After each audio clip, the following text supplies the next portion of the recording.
I've always believed that creativity is an addiction. That's the reason why we can't shake it. You can't just go, I'm not going to be creative today because those creative juices are going to say, you want to bet?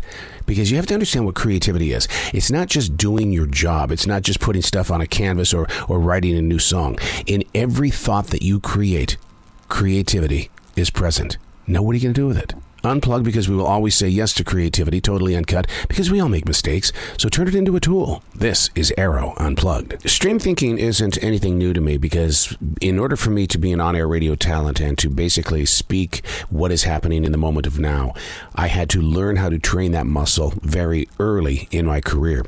And the way that I would train that stream thinking was that I would take a basketball, go out onto any court, and sit there and play a game with 10 players, and I'd have to remember their names, their numbers, and things like that. But I had no idea where that ball was ever going to go. But I had to exercise my imagination in order to make stream thinking something that I could trust, and it would help me on live radio.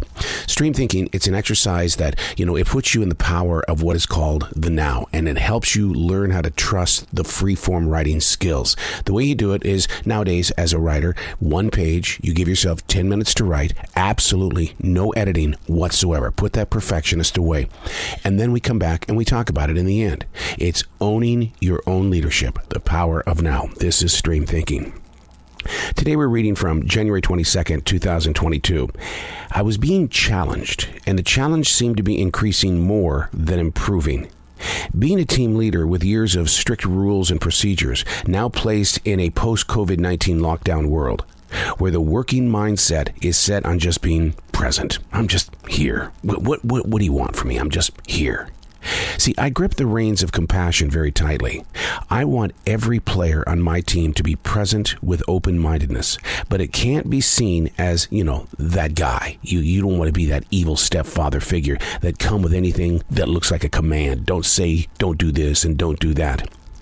See, one of the things that really kind of gets underneath my skin as a leader is the fact that people love to stand around. But where I have to be compassionate and forgiving is that for 2 years, standing around having a conversation with somebody really wasn't looked upon as being a favorable thing to do. So I allow them to have moments of togetherness because we need that human connection. But you've got to be able to still activate why you are in that position at that place of business. And really, it's a game that you don't want to play because they're going to turn around and play the game back on you. So as that team leader, what I want to do is I want to be that coach. Because if you sit back and really take a look at the picture right now, I don't care what business you're in. We all need to be coached in this present place of now because we've had so much time away from each other. Zoom is a cool thing, but what a pain in the butt when it, crickles and crackles and makes all these different, digital sounds and stuff like that. Or you have a favorite position now that you're sitting when you're on the computer, when you're Zooming, and your back is killing you. How about your elbows? Do you have what I call movie theater-itis elbow? And what I mean by that is that right here on the elbow, because you're always leaning on it, it's very painful. So the question is how do we grow forward without breaking our line of communication? And the one thing that I really try to do is to understand the stories of each team player involved. I don't want to get too personal. What I want to do is I want to understand what your ambitions are. What are your hidden secrets in the way of what do you do when you're not here? Are you a writer? Do you play guitar? What do you do? I want to be able to be that leader where it's like, hey, look, he's invested his energy in getting to know me. I'm going to do the same thing back so that we can work together as a team. And how does that play out?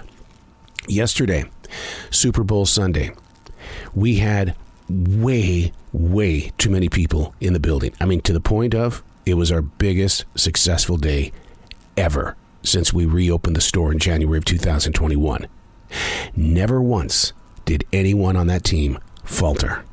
Nobody called in sick. Everybody was present. We all worked together. That was a day of victory. What do you learn from a day of victory like that? To continue listening to each other, to be there, to offer, to stand up and not yell at anybody because they may have done something wrong, but you coach them into doing it right. I'm Arroe, and that's Stream Thinking.